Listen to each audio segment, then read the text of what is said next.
Hello guys and welcome back to my YouTube channel. So in today's video we are going to be covering exam type of exponents questions.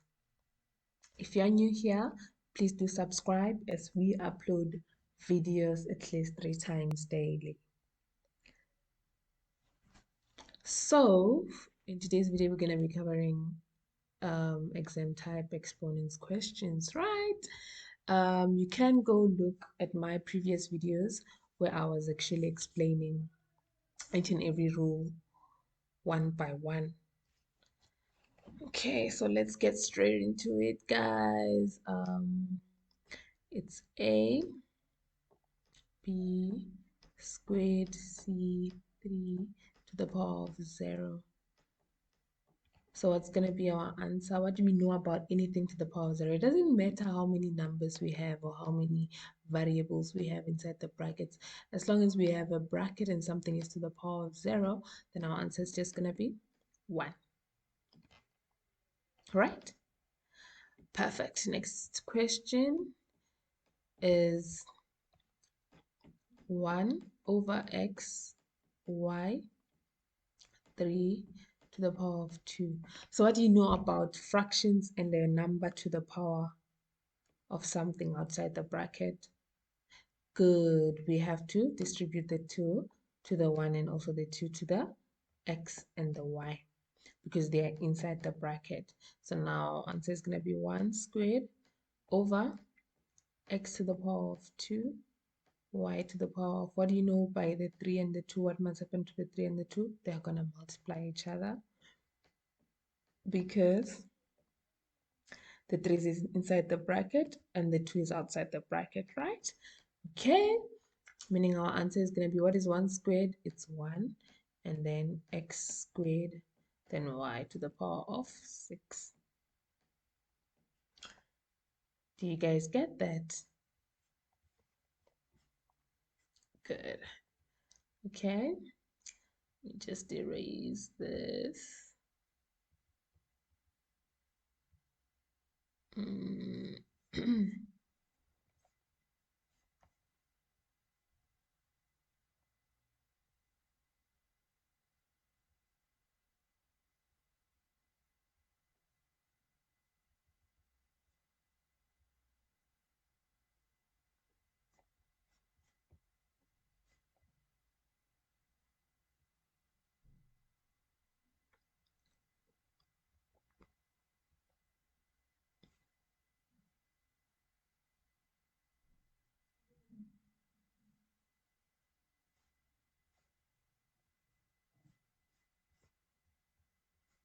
I think I just lost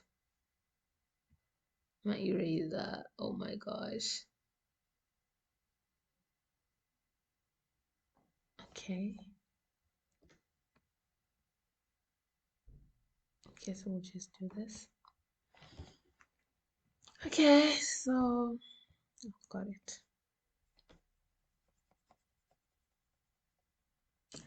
Perfect. Okay, so our next question is x squared y z to the power of -1 to the power of 3 times 4x to the power of 4 yz to the power of 3 power of -1. Right? So what must happen here? Okay, the first thing we have to do, we have to focus on this side, right? Here we have x squared y. What do you know about negative exponents? That has to go under. So it's going to be y then z to the power of 1 so that it becomes a positive. So we'll take it under so that it becomes a positive. And we're going to put the 3 multiplied by, this is x4 yz to the power of 3, but the exponent outside is a negative exponent. What do you know about a negative exponent? If anything has a negative exponent, it needs to be over 1. So it's going to be 1 over x to the power of 4 yz to the power of 3. Do you guys get this? But then now, remember, we still have something that's in bracket and something that's outside the bracket as a power. So we have to distribute this and distribute this and distribute this to that. So now it's going to be x to the power of 2 times 3, then y to the power of 3 over 2, 1 times 3 multiplied by 1 over x to the power of 4 y z to the power of 3. Perfect. Okay, so what are we going to do here? We're going to come and say what is x? 2 times 3, it's going to be x to the power of 6, y to the power of 3 over 2 to the power of 3 multiplied by 1 over x to the power of 4 y z to the power of 3.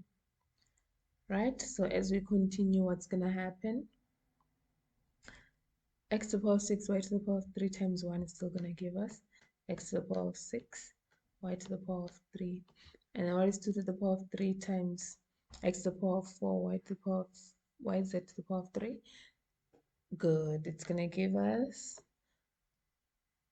2 to the power of 3, x to the power of 4, y, z to the power of 3.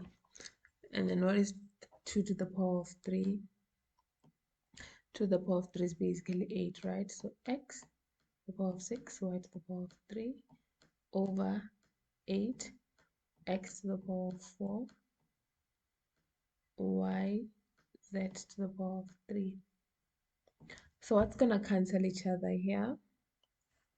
The x has its friend, and also the y has a friend, but the z doesn't have a friend. So what is x minus? So now remember what we know about dividing.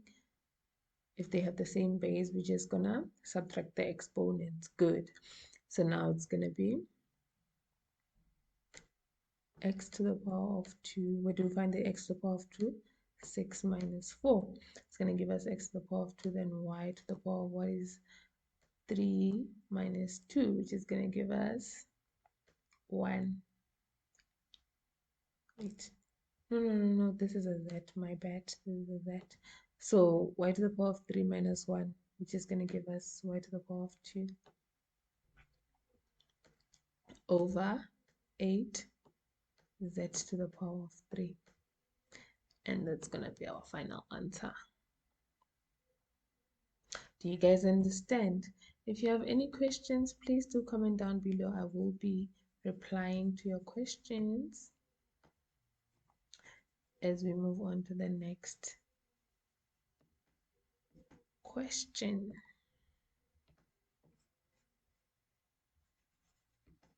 You're my eraser. Ooh la la. Okay. So we are done with this question. Now, which one should we do? Please do comment down below if you have any question you'd like us to do. And I will definitely be uploading a video with the question that you would like us to do, with the questions that are on the board.